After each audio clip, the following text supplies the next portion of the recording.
I'm good. Nice to see you on here. I feel like I haven't seen you in forever. I have been in a hectic world the past 2 weeks. See, I just thought you didn't want to be friends anymore. Madison, how you doing this morning? You're on mute if you're talking. It's all right. She might be getting her coffee. Oh, there she is. Hi. I'm okay, getting better every day. I'm good. Well, if you need anything, you reach out to us. Thank you. We have a brand new licensed agent on the call this morning, and that is Miss Renee. Good morning. Good morning, Renee. Good morning. She made it through all of her training classes, through her testing, passed both her national and state, and she's on her way to doing her first clients. That's super exciting. Congratulations again, Renee. I know I've told you like 20 times, but I'm gonna keep saying it. Thank you. So good morning, Rochelle. Good morning, Christina. How are you today? I am doing wonderful, sweetheart. I miss you. I miss your beautiful face. I miss you too. It's been a long time. I know. We haven't had an excuse to go out for drinks lately. We need to change that. Oh, exactly. We need to make an excuse. I am just waiting for Dylan to come in and tell me his dad joke of the day. He told me one yesterday that he thought of. Oh, I forget what it was. You'll have to ask him when he comes in this morning. Oh, I'm sure he'll share. Oh, yeah. Good morning, Charlie. All right, we're going to get started here. Good morning. Good morning. Are you keeping busy with all the storm damage? Yes, ma'am. I'm actually about to hit the road now. Just wanted to make sure I made it to this class. Oh, you're the best. How's those people over at 770 North Buell Farm treating you? They driving you nuts yet? No, they're all good. They're all good. I'm actually headed back over there this weekend and make sure I start getting them wrapped up.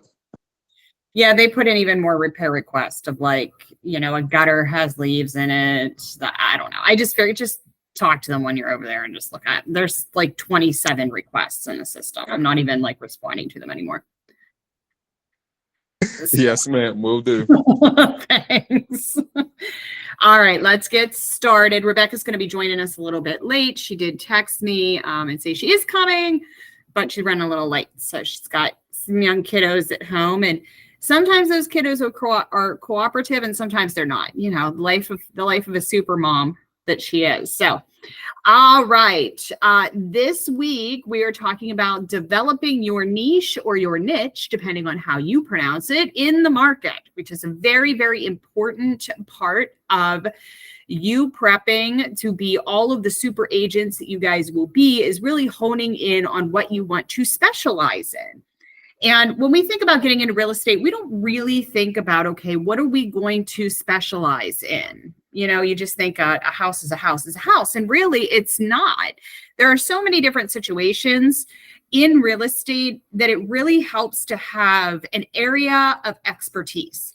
Now, as we enter this discussion, I don't want you to think that I am limiting your ability to help and serve the clients and leads that come forward and want to use you as their agent. This isn't about limiting your abilities. This isn't about saying, okay, well, I'm only going to work with these set of people. That's not what that's about. All of us agents that do a lot of business find ourselves in a lot of different types of situations every day. The beauty and the attractiveness of real estate is that no 2 days are exactly the same. So people who thrive with ever-changing climates really do well in real estate. However, when we talked in the previous weeks about value proposition and building your logo and building your branding, what makes you unique, this is just another pivotal block in the foundation that we're building for you all to become the best agents that you can be. So don't think of this as limiting yourself. Think of this as really honing in on an expertise that you can build on as part of the entire portfolio of value proposition that you provide to your clients. So first off, I want to say thank you for those of you who sent me your agent logos, your fonts and colors, your value proposition. I know you guys are working on your agent bios. They are not due yet. We're going to talk about those a little bit next week because that's a really big undertaking to put together that agent bio. But if you have not submitted to me your value proposition yet, please do that. For those of you who want to look at an example of how we use that value proposition, go onto our Facebook page and check out Renee's Welcome to the One Family post. The information that Renee provided us with her value proposition then became part of that welcome post. So we start using that right away to tell everybody out on social media and in the community who you are and truly what you stand for and what your goals are. Okay, so you want to start using that right away once you become licensed and we really start putting you out there. Or if you're already licensed and you have not gotten that to me yet, which I believe both Renee and Rebecca already have. Why? Because you guys are total overachievers and I love it and you're excited. Make sure you get me that value proposition. So I need your agent logo. I need your value proposition, and you guys should be working about your About Me bio. Okay, because we're going to need your About Me bio to set up your website. So Rebecca just recently sent me her About Me. It was great. It was always, all her stuff is always super well prepared and organized. I don't know how you do it with young children. God bless you. Late nights. You were always going 100 miles an hour. I don't know how you do it. So Rebecca will be able to take that information because she has now access to the Zone platform and copy and paste that information in there. We'll be able to approve it. And then that information is going to show up on her website, which she's now going to start pumping out to the masses, right? Right, Rebecca? Yeah. Yes. Okay. And Renee's going to do the same thing. Right, Renee? Yes. Awesome. We're going to get Renee set up so that she has access to Zone. Before I forget, Renee, did you check the PAL system this morning? Yes. Still pending? No, it says submitted. Okay, so it's still pending. All right. All right, I'll check it too, just to see if they need anything on my end. All right, well, let's jump into it. So just remember, agent bios next week. Get those agent bios over to me. If you have not given me your agent logo or your value proposition, please email that to me so that we have that. I can review it. We can take a look at it. Again, I can't force you to do it, but I'm trying to make you as accountable as I can make you. So, because this is for your benefit. I promise you don't want to have to do this the day that you onboard because it's going to be a whole lot. It's going to be a whole lot. It's a whole lot to get licensed. So, all right, moving into our next conversation of the day. Let me get to the page that we need to get on here. We've already gone over the sphere of influence. I can't talk today. It's Friday. I have an excuse. It's Friday. I'm looking forward to the weekend. All right, we went over define your brand identity. So we went over all of that. That's your value proposition page. If anybody missed any of these classes and needs the handouts, please let me know. I can email you those. We went over develop your online presence. This is where we talk to you about your About Me and your agent bio, which is going to build out your website. We talked about agent headshots. So Renee and Rebecca already have their agent headshots in, but you guys do need to start thinking about your agent headshots. Those of you who are pre-licensee, depending on how close you are to taking your tests. So start thinking about those agent headshots. You can take those yourself, have a friend take them, have a photographer take them, do the AI generated headshots. So start thinking about that. We talked about building out our social pages. So all of you should start building out your Facebook business pages, Instagram business pages. If you haven't done that, start thinking about that, brainstorming on it. And we come to lesson 4 of 10 in our Ultimate Launch series, which is developing your niche. All right. Does anybody on here have any idea? And it doesn't have to be solid. We're not holding you to it. But does anybody on here have a thought of where they want their niche to be? Yes, Rochelle. So this is something that I definitely want to do more research in, but my thought for something I'd like to look into for a niche is foreclosures and short sales. There you go. There you go. That's a good example of a niche, and we could talk a little bit more about that on the call today. Madison, what's your thoughts?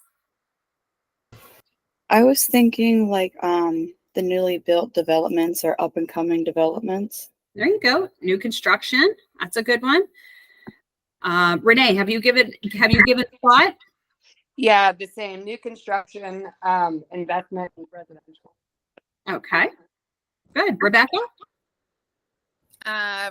I want to do work with investors and rental properties and flips. Awesome.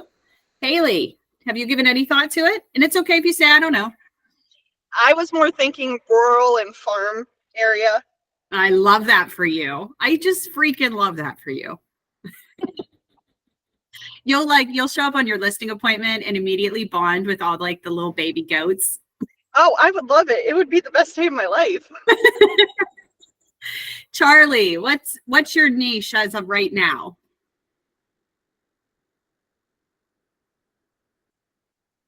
You're on mute. You might be driving, so we'll let him pass on this one. All right. Oh, there is you that go. me? There you go. Sorry. My niche will be investors and land development. Perfect. All right, so let's start talking about your niche. So what is a niche? A real estate niche or niche, depending on how you pronounce it, refers to a specific segment of the real estate market that an agent specializes in to target a particular type of clientele or property. By focusing on a niche, real estate professionals can develop deep expertise, tailor their marketing strategies, and stand out from their competitors.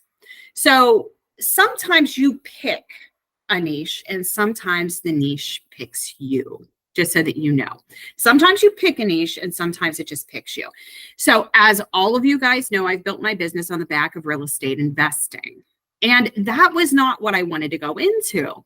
When I went into real estate, my office manager, my very first office manager, Sam Angelucci, he's still a good friend of mine, somebody who I deeply respect, over at Howard Hanna. He told me, Christina, I think that you would be great at investment properties. However, I don't want that for you. I'd love to see you doing like Nishanic condos and patio homes. I just think you'd be really good at that. And for a hot minute, I thought that's what I was going to do. Why? Because my manager told me I'd be good at it. And if life would have taken that journey, I'm sure I would have, because everything that this gentleman told me up until, for my whole entire career has been pretty much on point. He was a really great manager and he's a really great friend. He knows me well. However, I come from a family of investors. So when a company called Powerhouse Wealth Strategies came in town and just so happened to include Rebecca's father, who has become a lifelong friend of mine, came to town, I kind of got sucked back into that investment world and found out that I really loved it. Although it wasn't the most glamorous niche to have, because it's not, it was something I was very good at. Now, looking back at very young, 25-year-old naive me when I got into the business, maybe it would have been beneficial for me to get into patio homes and condos. And what would my life look like now? I don't know. But I found a group of friends in this company that really led me and trained me into the investment world. And that's kind of where I stayed. So sometimes you'll pick the niche, sometimes it will pick you for sure. So why is a niche in real estate important? So it's important for a few different reasons. It gives you expertise and knowledge of the industry. It helps you target market exactly the type of clientele that you're looking for. It really reduces the type of competition you have. So as you know, the real estate market is flooded with agents, but it really does help you stand out. So it reduces the competition based on others around you. It helps you build and hone in on your client relationships. Your conversion rates go up. Your efficiency rate goes up for potential sales. You have a higher earning potential because if you're an expert in that field, you get to charge a little bit more, right? And it helps you grow and have better satisfaction in your career.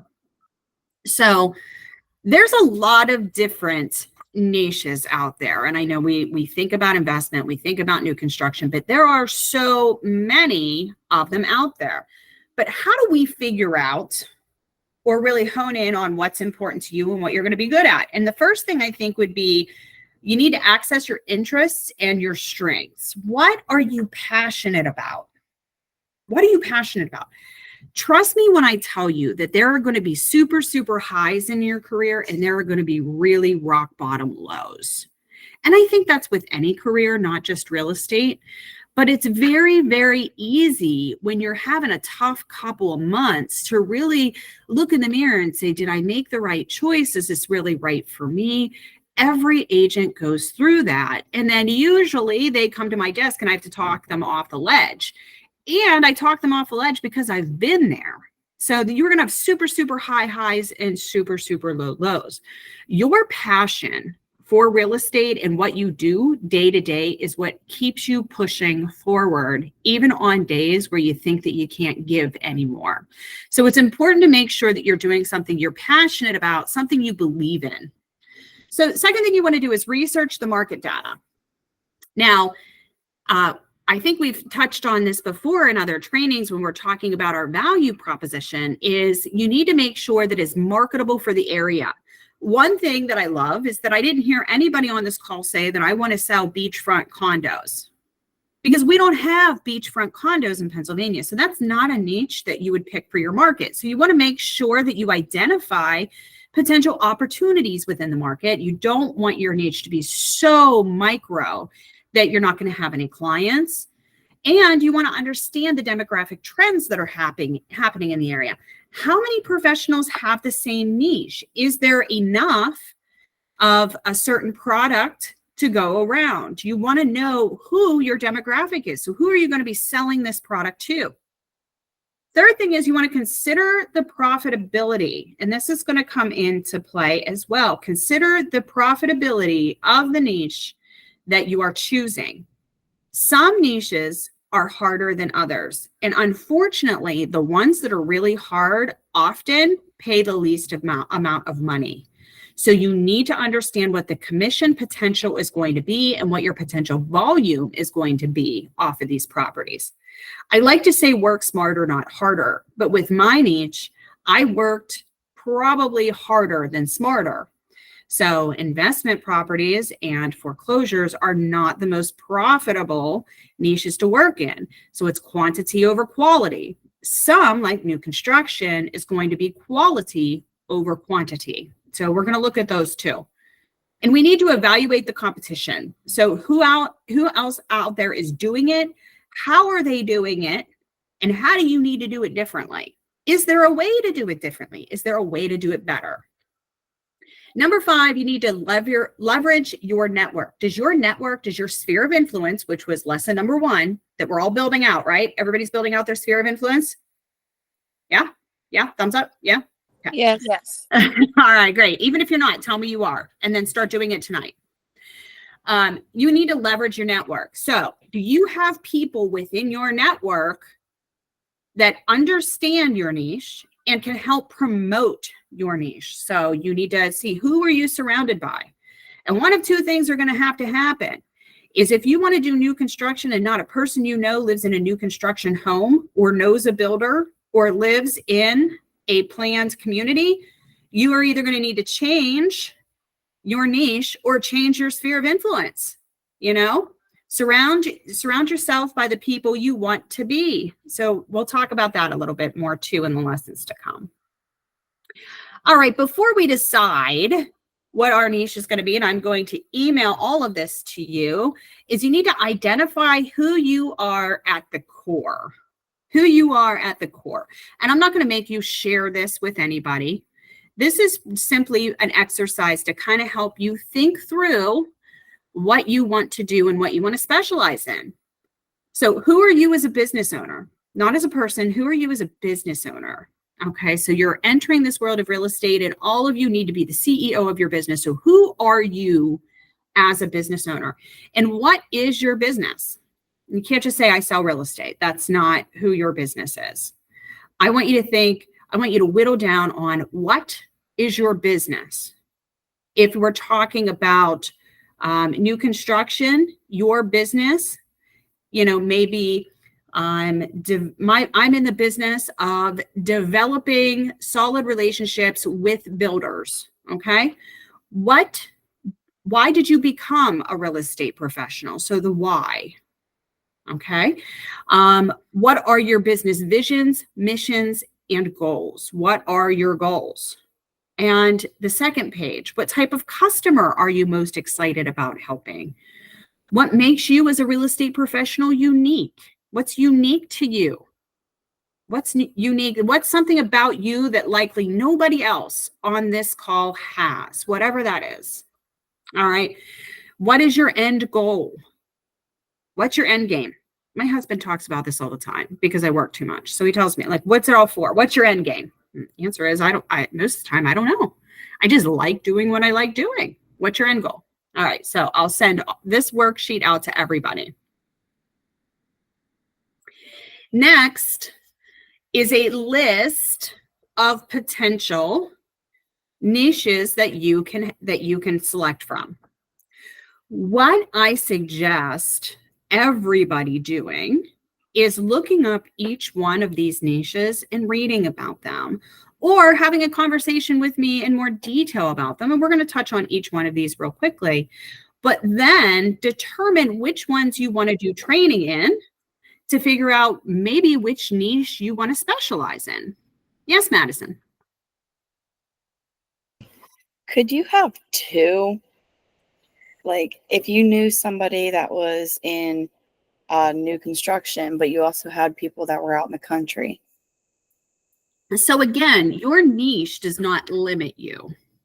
It does not limit you to one product or one customer, but your niche should be what you specialize in. So think of it this way. If you go to a dentist and the dentist was double board certified as a plastic surgeon, so he was doing dental work in one room, but then doing breast augmentation in the room across the hall, what would you believe? Would you believe that that dentist would be the very best option to go to for your medical needs? I think it would be the black market. Right. You would say, okay, is he the best dentist or is he the best plastic surgeon? What is he trying to do? You can't do both. That sounds insane, right? Now, So should we go with what is off of our sphere or what we are absolutely interested in though? so I think that you need to take a hard look at all of the avenues. Again, going back to this choosing your niche, start making a list. What are you passionate about? Write that down. If you're doing your market data, where is the need? Where is the need? What is going to be profitable? What is going to, is there too much competition for the niche? Like where is there too much competition? One of the things I can tell you is every time I do a training with a new agent, I ask them what their niche is going to be. Usually the first answer out of their mouth is, I want to work with first-time home buyers. Okay, so let's look at this list here. Do you have passion for first-time home buyers? Sure you do. Do you have skills and experience? Yeah, you can easily get skills and experience for that. Is there a market demand? There absolutely is. Is it profitable? It can be. It can be, just depending. Evaluate the competition. That's where it fails. Because every brand new agent that enters the market says, I want to work with first-time home buyers. That's where it fails. That's where it kicks it right out. It's not a niche. There's too much competition over the first-time home buyers. There's too many first-time home buyer training courses. There's too many first-time home buyer luncheons. There's just too much. So your competition kicks it out because of market saturation. There's too much. Okay. So you want to make sure that when you're selecting the niche that is important to you, that it checks all of these boxes. And the more boxes you check, the more profitable and successful it will tend to be. So let's take a look at the different roles and the different niches that are in real estate. And I'm sure that there are some on here that are not on this list, but I try to give you the most common mainstream ones that I can think of. Okay. First is a selling agent specialist. If you want to be a listing agent over a buyer's agent, how do you think that you would develop that niche? A seller agent specialist.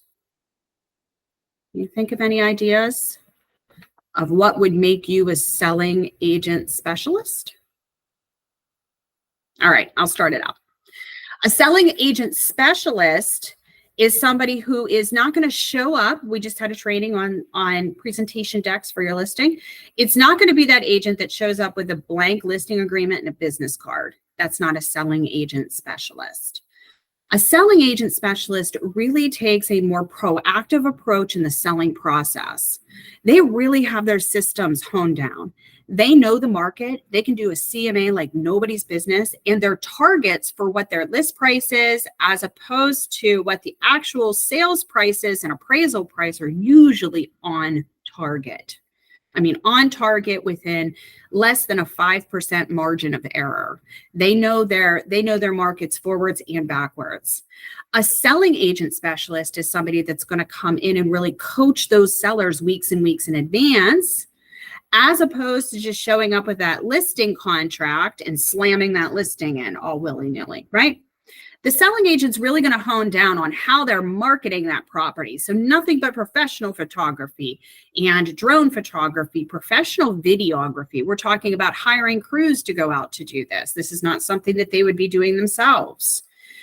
Really pumping that up on social media, spending the marketing dollars to boost every post, and then really knowing that sales agreement forwards, backwards, upside down, and in their sleep so that they are able to negotiate the best on behalf of their sellers. So that's a selling agent specialist. They tend not to work with buyers, but really hone in on sellers. Now, you can get training for that and get certified through NAR. NAR has a program for that. So I am trained as a selling agent specialist. I did it as part of my broker's exam. It was credit. But all right, next is a buyer agent specialist. Very much like the selling agent specialist, the buyer agent specialist really hones down on what's going on in the market. They know the prices. This type of specialist would know just about every type of mortgage loan available, every grant program available, anything that has hit financially beneficial on the market for a buyer. They're going to know that. They're going to know the daily interest rate. They're going to be able to do a buyer's estimated closing sheet with confidence, and they're going to know how to negotiate. So writing contracts, knowing the addendums, knowing the options, knowing the home inspection process forward and backwards, that's your buyer's agent specialist. So they are just the negotiating ninjas of the world. Those are pretty blanketed things. And even though we have a lot of agents that do listings and a lot of agents that just do buyers, they are niches that there are trainings for, but I'd like to hone it down even a second step. So you can get into a landlord specialist. Rebecca mentioned doing rentals. That's a landlord. So you are a leasing specialist. That is somebody who knows the rental market pretty well, knows HUD code, Section 8 requirements, VA benefit requirements for housing, is able to market and retain the best tenants for that property within the market. Then we have a tenant specialist, which this is an untapped market for sure. And that's the agent that represents the tenant's interest when coming into a rental unit. So it's the reverse of the leasing agent. You're representing the tenants and bringing the tenants in, and you're negotiating the best terms of the lease, and you're negotiating the best rent prices on behalf of your tenant. You're preparing them so that their application is flawless when you put that in, and you're really helping them navigate the world of renting. Then we have commercial real estate sales, which, commercial agents, I get it, they're not as prevalent in our market as residential. But again, if you go back to that list and we're talking about competition, and how much saturation there is within the market, this may be something that you look to get into. Commercial real estate sales is selling exactly what it says, commercial buildings. So that's going to be an agent that really knows the commercial market, knows how to market and sell those commercial buildings, because just putting them on the MLS is not enough. There are other sites out there that are specifically designed for commercial that we don't use for residential sales. Understanding the process of municipal requirements, zoning, non-conforming use, those types of things with the commercial. Understanding phase inspections. We've done a commercial class on that. So the phase 1, phase 2, phase 3 environmental inspections, understanding what all of that looks like. Next is VA home buyers. We don't have a lot of these in our market either. Is military, somebody who specializes in military home loans, VA home buyer. So if you have spent time in the military, if you have a loved one that spent time in the military, this may be a passion of yours. I don't think that this is totally saturated in our market, but somebody who specializes with military buyers, VA home loans, relocation due to military orders, that might be something you want to look into.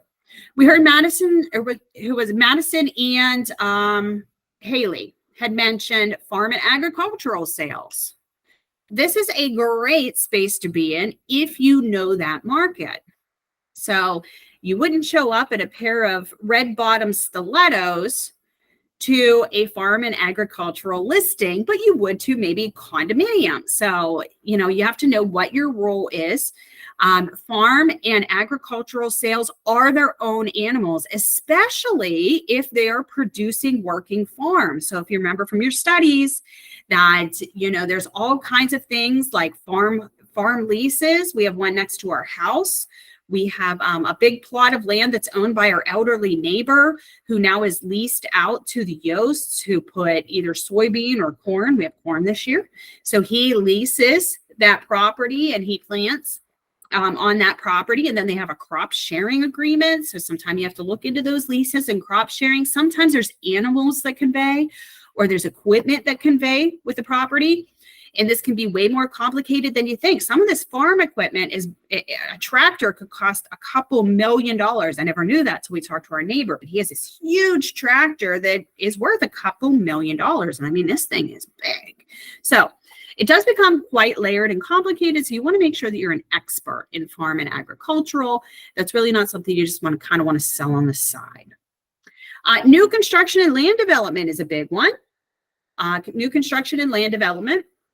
So that is rather saturated in the market, but I still think that there is room, especially if you're in the Beaver, Lawrence, Mercer County area.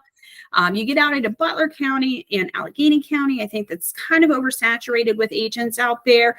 But for our little nook here of paradise, new construction and land development may be something that you want to look into. And again, it's a whole nother animal too, because a lot of times you're painting the picture, you're taking your clients to an empty plot of land, and it's really up to you to sell what the imagination can provide. So you're not walking through and saying, oh, do you like these walls? Do you like this floor? Do you like this countertop? Because guess what? It's not there. So it really does take somebody who really has that desire to be a storyteller, to paint the picture, to take their ideas and bring them to life. Foreclosures. I did foreclosures for years. Love them, hate them, be indifferent. But foreclosures on this list, I can tell you, is not as saturated in the market as it used to be. Lots of the agents that did the foreclosures have either retired or moved up in their careers like I have, and or have left the market because it can be rather expensive to continue, and it's not extremely profitable. It's really hard to make money at foreclosures.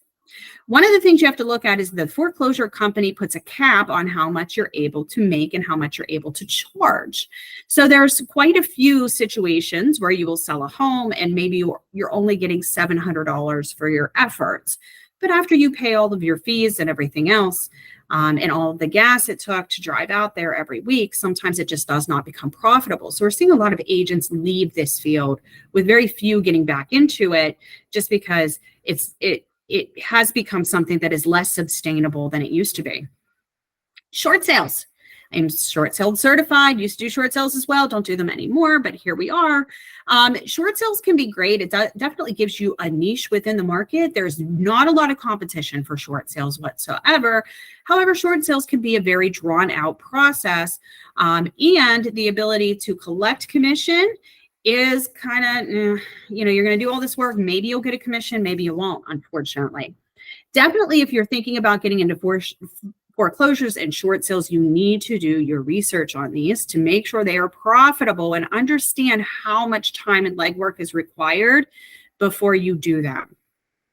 Investment properties. If you love foreclosures and short sales, but you want it to be profitable, I would say maybe look into investment properties. There's not a whole lot of agents in the market that actually specialize and have been properly trained and have the system set up for investment properties.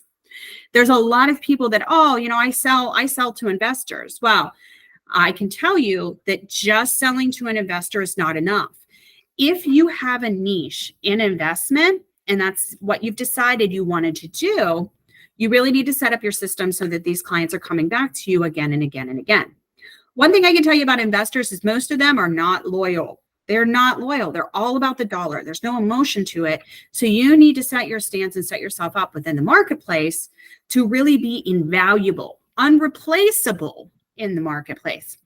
It's the entire reason why me as an investment agent, I always had a renovation department. I had a property maintenance department and a property management department, because with me, it became full circle. So you can buy with this person and just buy whenever, and then you're on your own, or you can come with me.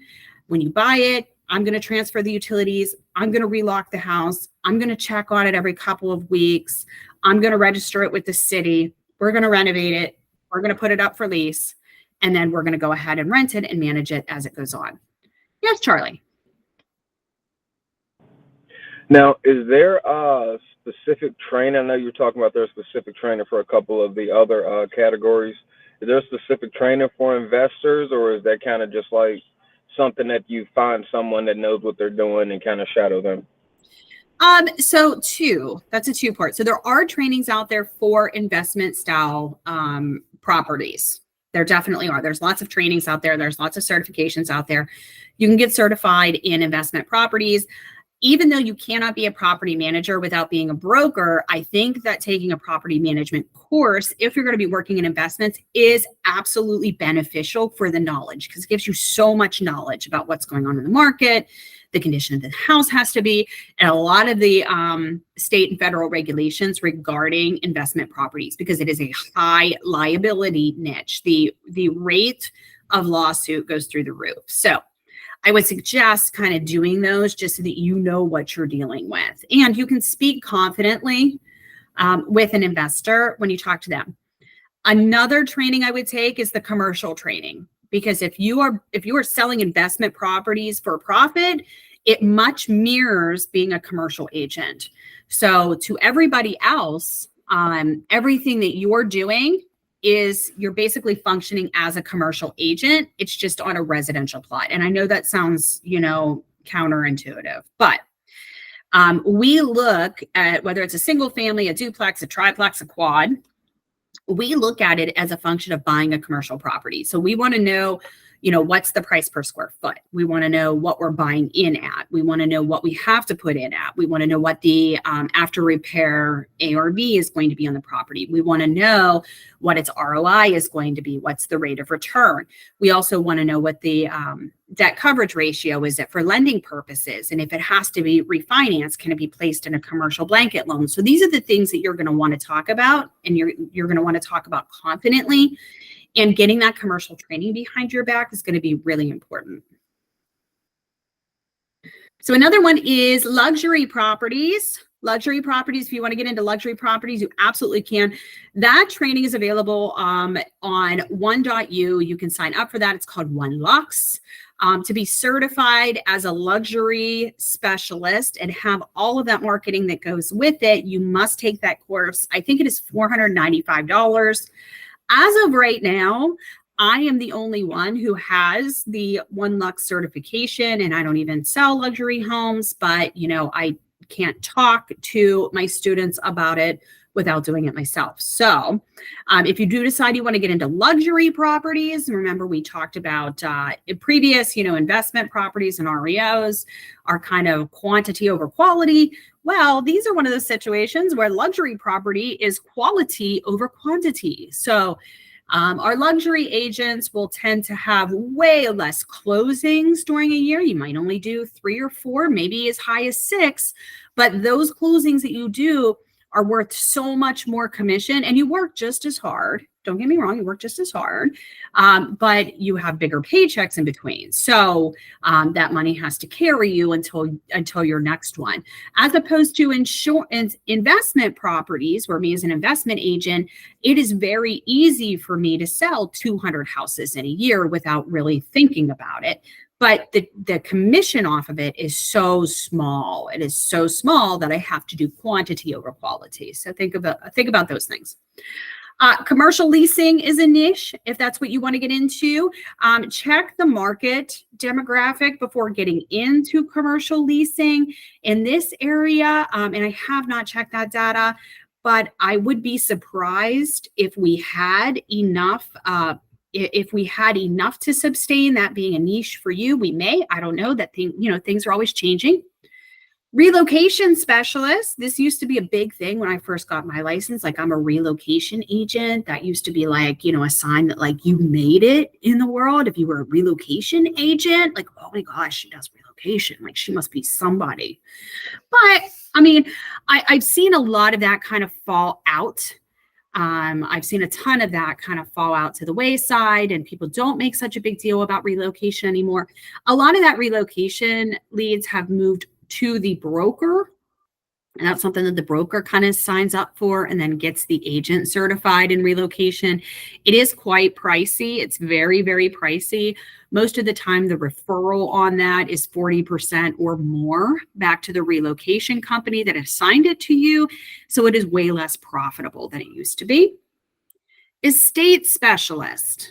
Estate specialist. I wish we had more of these. This is something that the market could really use. An estate specialist is somebody that works with selling homes and assets of people who have passed on.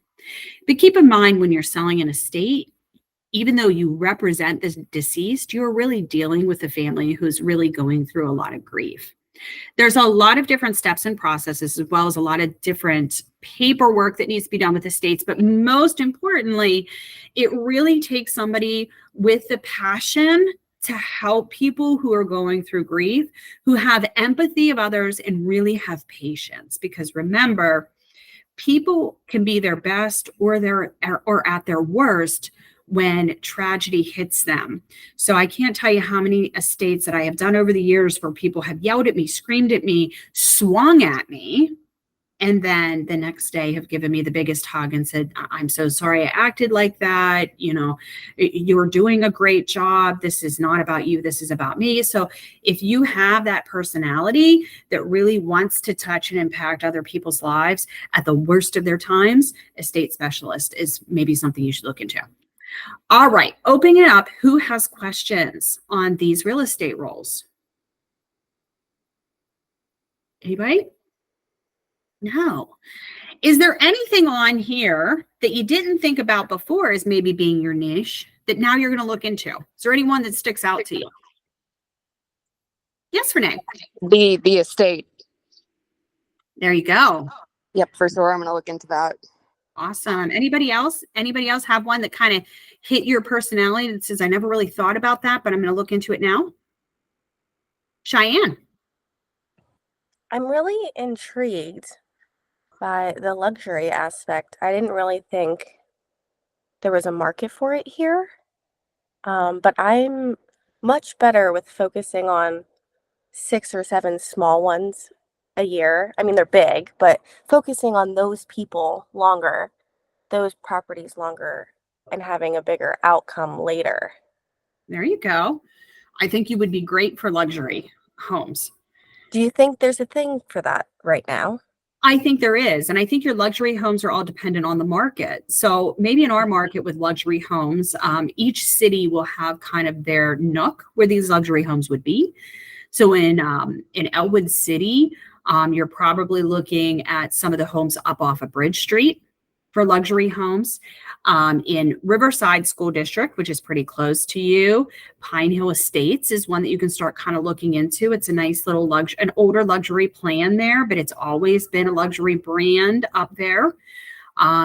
You could look into Neshannock. There's a ton of plans in Neshannock that would hit that luxury brand price range that could really benefit from a professional who has a really great system down that does a lot of tailored marketing to really make them shine. Anybody else have one on here that they're going to kind of check out now? No, quiet. All right. All right. All right. Some training programs for you. Luxury real estate. You can get certified luxury home marketing specialist. That's offered by the Institute of Luxury Home Marketing. And I'm going to send this to you in an email so you won't have to write it down. Luxury homes certification by the National Association of Realtors. And don't forget One Lux. You are required to take the One Lux course if you want access to all of the luxury brand. That is a corporate rule. That is not my rule. They just want to make sure that we have the best agents representing our luxury properties. Commercial real estate. You can become a certified commercial investment member. This is a designation that's highly respected in the commercial real estate industry and covers the investment analysis, market analysis, and financial analysis. So keep in mind that you're not able to do a CMA for commercial properties. I don't know if you've ever tried that on RPR. If you're using RPR, you pull up a commercial property, it's not going to give you comps because it doesn't work like that. There are other ways to do an analysis of a commercial property that are not comparable sales. So you're going to have to learn about that. Society of Industrial and Office Realtors is a designation for commercial real estate professionals specializing in industrial and office properties. So first-time home buyers, if you do want to become a first-time home buyer specialist or an accredited buyer's representative is a better way to put that. You can take that. That's available through NAR. You can get certified as a first-time home buyer specialist. Again, almost every agent tells me they're going to be a first-time home buyer specialist, and that's okay. But just keep in mind, the market is saturated for first-time home buyers. Not saying you shouldn't work with first-time home buyers. They are our bread and butter. But let's find you another specialty that maybe mirrors first-time home buyers and something that you can use to have a step up on. I work with first-time home buyers. So let's find something that complements it, something that puts you above your value, kind of catapults your value proposition over the sea of first-time home buyer agents. Investment properties. Real estate investment analysis certification is offered by various real estate schools. I believe Poley Associates has a program. It's not called real estate investment analysis, but I can look on that for you. Certified investor agent specialist.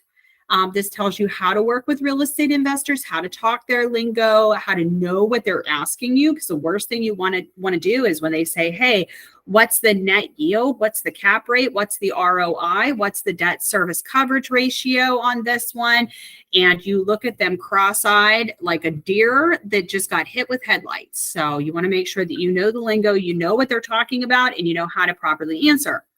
Here's something that we didn't cover in the list is eco-friendly and sustainable properties. NAR's green designation, which I have myself, is a certification that provides training on sustainability and green building principles. So isn't that something? And the market is not saturated with a green designation niche. Now, this is something I had to take for my broker's credits, but I was kind of delighted on the training, and it gave me a lot of things to think about when it comes to sustainable building material, which is something I really never gave a thought to.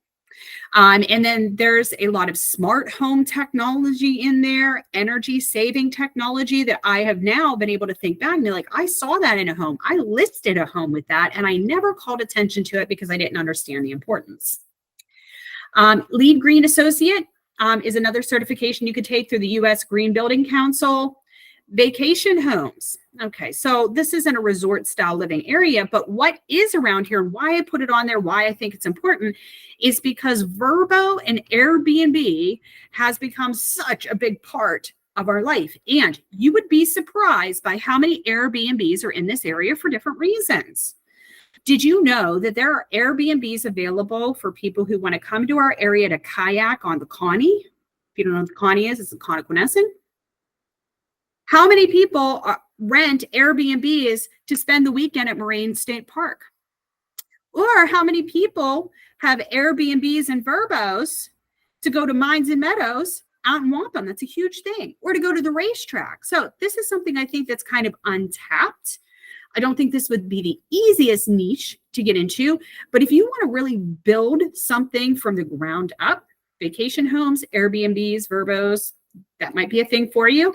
And it may complement you as you're speaking with investors as well. So this may be kind of the sub niche off of your investment property niche. Yeah, Rochelle. I know a couple weeks ago we had talked about like eco-friendly or green or sustainable properties and building products. Is that something that you think our market would allow as a niche, or do you feel like that's not something that we've developed into yet? I think that it's something in its infancy. So when we talk about, and I know somebody else had the question is, can you have two? Again, we're talking about, can it complement? So if you're doing maybe new home construction and then you have a minor niche in green and eco-friendly, sustainable products within a home, I think that that would be great. Or maybe even luxury properties with a minor niche in eco-friendly homes. I think we're going to be moving more that direction just because and this is my personal opinion. This has nothing to do with fact. I've not looked this up. This is my personal opinion. My personal opinion is that the Pittsburgh market has always been super affordable, right? No matter what happens in the market, we've had a really solid market, and it's always been super affordable to live here. But if you've noticed the trend post-COVID, it's becoming less and less affordable. I went to the grocery store at Walmart the other day, and without even thinking about it, I spent $500 on groceries. There are only 3 people in my house, and I had a small cookout for Father's Day. So I bought a little bit more food than I normally would, but not a ton. And my jaw hit the floor when I got to the checkout, and it was $500. It is becoming harder and harder and harder for people to be able to sustain the living that they're used to off of the same money that they're getting. So as we move forward with this trend, I think it could be beneficial for us to start educating the public on eco-friendly homes, things like solar panels, things like the Nest devices that help you control and regulate the heat and air within your home. And that's what this training is really going to talk to you about. Is like the things we don't even think about. Like we have smart devices that turn off and on your lamps when you're not home. Instead of having an outdoor light that stays on all the time, that's pulling that energy, having motion, switching over to motion lights. So that's what this is going to talk about. So I don't think it's not all about like solar panels, windmills, that kind of stuff, but they do talk about energy efficient windows to reduce heating costs, cutting your electric bill, cutting your gas bill, alternative energy sources. And I think that can be really, really powerful as you try to educate your clients, and that can become part of your value proposition. Any other questions on this stuff? We got good stuff this time. Good stuff. All right, let's move on here. Couple other ones, historic properties. Oh, Charlie, yes. Sorry, I got a quick question. Would it make sense to, I know we want to just stick to our 2 to 3 like niches and everything, but once we get, solidified and things like that, would it make sense to kind of dabble in some of everything to develop our book of business, or is that kind of reaching for too much? Like I said at the beginning of this call, you are going to have lots of situations, and we don't want to put a limit on your abilities. We definitely do not want to put a limit on any of your abilities. You're going to work with first-time home buyers. You're going to work with second-time home buyers, your upgrading buyers. You're going to work with your downgrading. You're going to work with estates. You're going to work with investors. You're going to sell a foreclosure or two. I don't want you to limit your mind to the possibilities, but I do want you to specialize in something. I want you to be known for something. All right, real quick exercise before before we go on any further. Tell me a famous person's name. First famous person that comes to your brain. Brad Pitt. Brad Pitt. Great. Good example, Renee. What's Brad Pitt known for? Action. His butt in Troy? So acting. He's known for acting, right? His action rules. Yep. All right. Perfect. His action roles and acting is what he's known for. Now, if he played baseball in college, would you know him? Would you talk about him? If he didn't act, he just played baseball in college. Probably not. Probably not. Probably not. You're all known. Any famous person out there is known for one primary thing. That's Brad Pitt's value proposition, is that he is a stellar actor in action movies, right? Other than him just being, nice to look at, which doesn't hurt by any means. But he is known for being an action actor. That's his niche. Now, during the course of his career, that's not the only thing he's done. He's done a lot of other movies. He's appeared on sitcoms. He's been, he's been on talk shows. He's done podcasts. He's done charity events. It's not the only thing he's done, but it's that one basis value proposition that has made him hugely successful and famous. That's how I want you to think about your niche. Your niche is not the only thing you will be, but it will be the one thing that makes you famous. So think of it in that way. And again, you don't have to know your niche. This is not about you picking your niche right now. This is to open your mind and start to understand what's out there and start to do the research. I want you to research all of these items to really hone in on this. This is what gets me excited. This is what gets me excited. This niche is going to carry me through the moments when I want to give up. All right, couple other ones. Historic properties. And I included the historic properties just because if you think at like cities like New Brighton and Newcastle, those of you who are from Newcastle, how many historic properties do we have in Newcastle? A lot. A lot. Think about our new building in Newcastle down on East Washington Street. That thing is as historic as it comes. I mean, so historic that we got hate mail when we said we were turning it into a real estate office.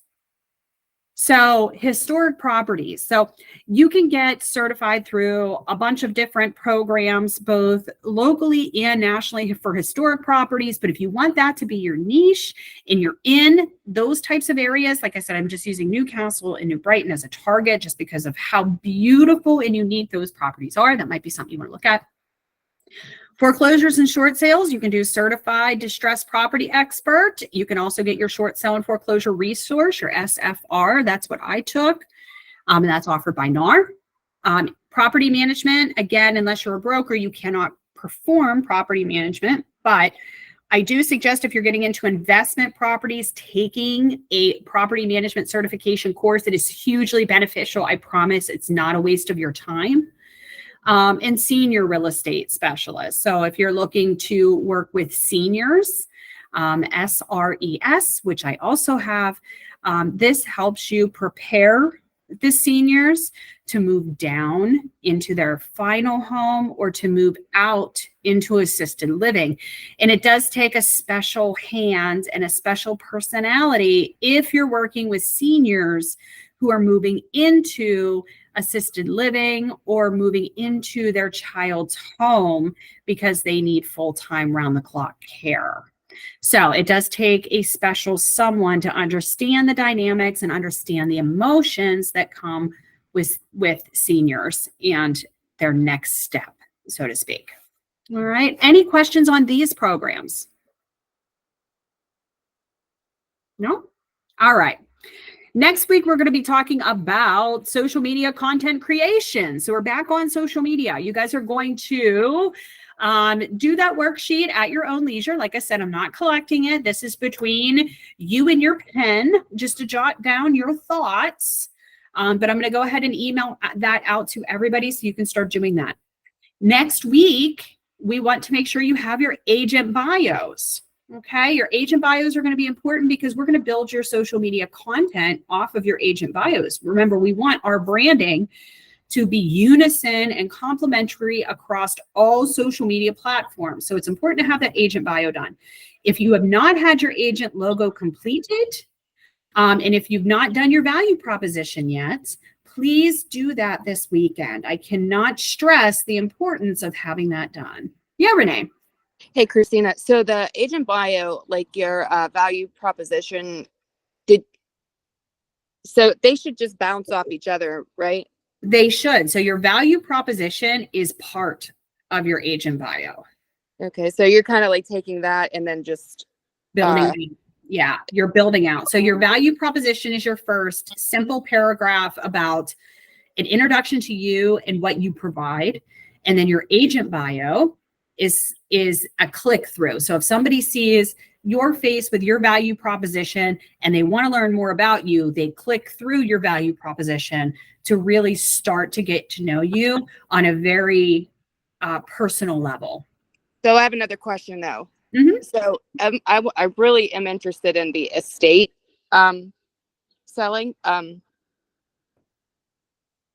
Can that change your value proposition? Sure can. Okay, so that's fine. Remember a couple weeks ago when I said you're going to write your value proposition, but this may not be your final. These are just your thoughts. Okay.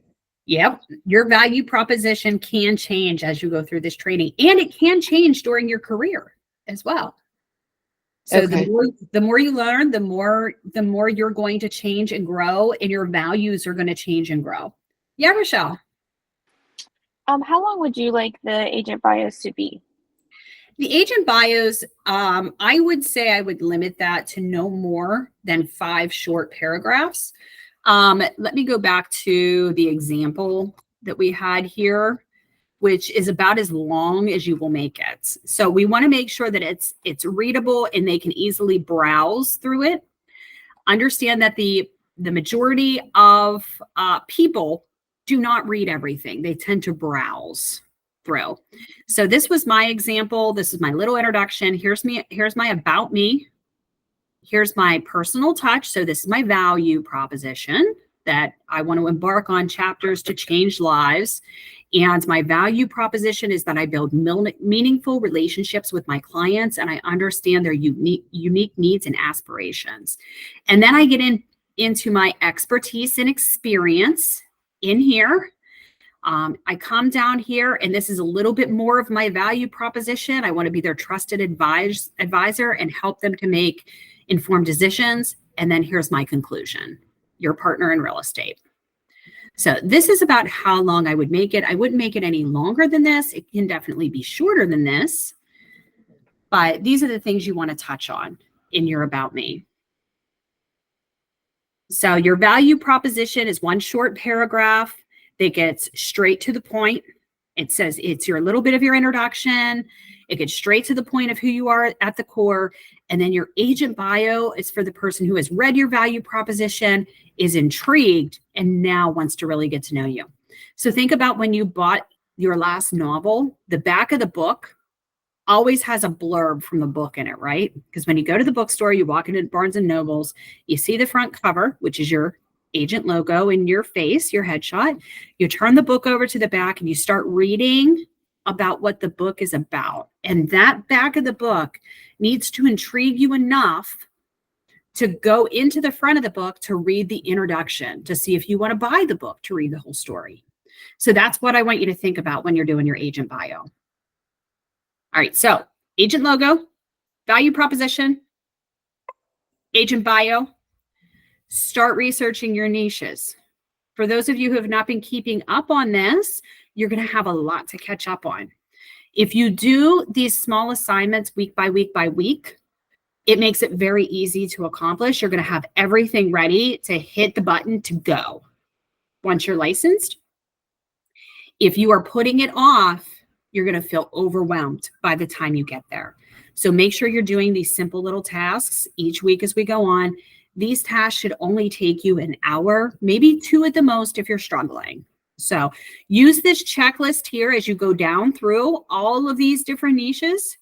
And as you've researched them, put a check mark in there and then decide later on whether you want to finish that training and add that to your basket of tricks. You can also look at these ones too, which we did not mention. Okay. And then start thinking about once you have your niche, like Renee was saying, she wants to work with estates. Maybe she wants to have a minor niche in senior real estate, not just work with people who have passed, but maybe helping those families transition before they do. So that would be something I would say that you need to maybe bounce off of, is the estate specialist and the senior real estate specialist. Those would blend so well together. So well together. Another one, if you wanted to get into commercial properties, maybe commercial and historic, maybe restoring and using grant programs and special financing programs to take these historic properties and turn them into commercial use. That might be something that goes together, right? Foreclosures, short sales as a minor to investment properties. Who's buying all these foreclosures? Investors, right? Right? Not always, but a lot of times investors. Or maybe investors in property management. If they're buying properties to rent out, that would be a good minor. New construction and eco-friendly sustainable properties could go together, right? They could go together.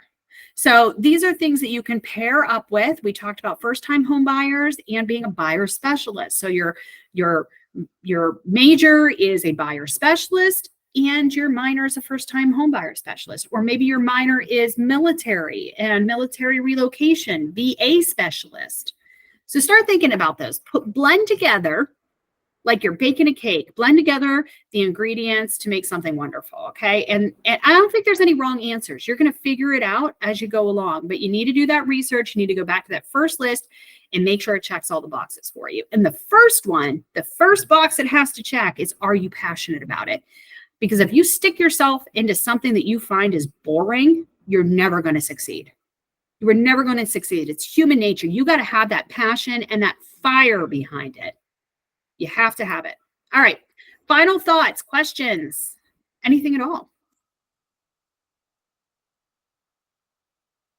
Yes, Cheyenne. I do have one question. Oh, yes.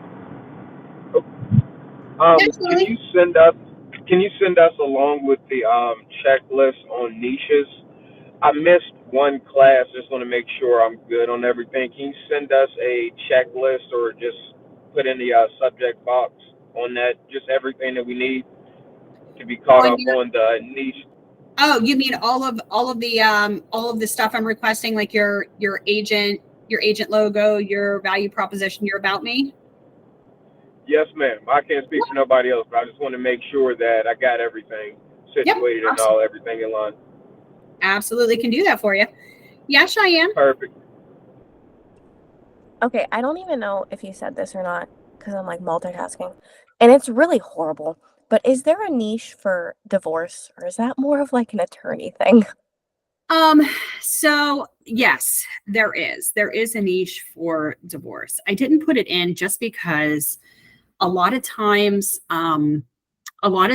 divorce agents come off like ambulance chasers, and so do just estate agents. Oof. So yes, you can do divorces, but you do have to, that's more of like a networking thing that you're going to have to really network with an attorney to do. So we can talk about that kind of on the side. It is really something that's really hard to get into. But yes, it does happen. Okay, thanks. Yeah.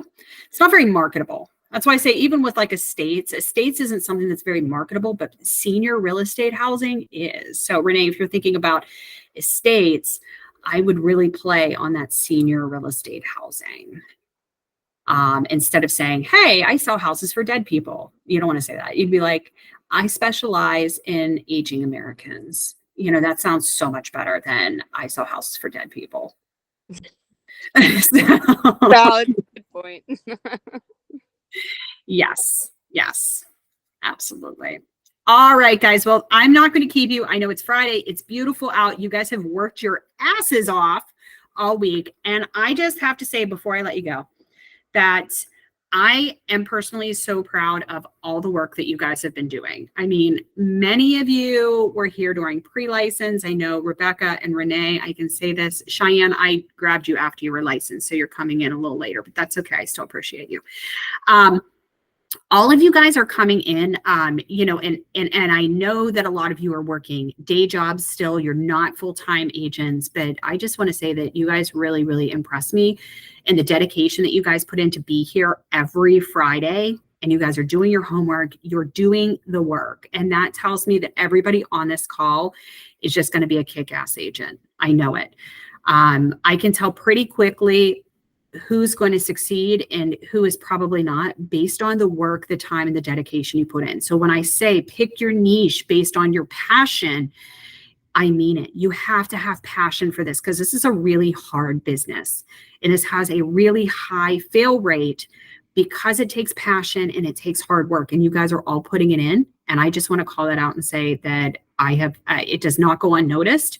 And I am extremely proud that you guys are taking this time every Friday to be here. It is so important. It is so important. So if you need anything today, please let me know. I do have some appointments this afternoon, but my phone will be on. So if you need to just text me, and then I'm pretty free all afternoon. I will be attending a grand opening for another franchise owner and friend of ours over in Butler. The Landmark Group. So we'll be out there. We'll send lots of photos. So we're really excited for Tyler and his gang out there. So as they expand. So call me if you need me. I'll see you next week for social media content creation. Looking forward to that one. Awesome. Awesome. Thanks, guys. Another comment. Yeah. Basically give you a compliment, Christina. I actually just got a compliment from Tracy from Colonial on my email, and I, basically went off, your emails, what your training that how we should follow up with our clients after closing, and she gave me a huge compliment and said that she has never seen, that in 30 years from an agent, and that's all to you, helping us and guiding us. So everyone else, just so you know, Christina is giving us really great training and information to follow, and it will get noticed. Oh, thank you. That just made my day. Yeah, I saw my email last night. At first I thought I wrote something wrong, and then I read the whole email, and it really made me feel good, But I mean, it's all to you giving us the resources to do that. Oh, well, thank you. But trust me, I mean, the hard work is you guys.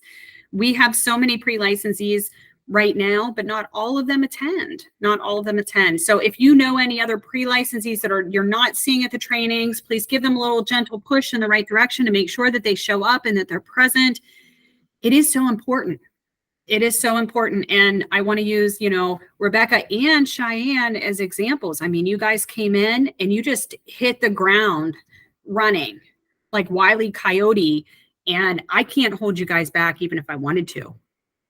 So, I mean, that attending the trainings, absorbing what we're telling you, coming into the office and doing what you need to, putting in that hard work pays off, I promise. Just watch these ladies. So everybody have a great, great, great day. Call me if you need me, and I'll see you next week.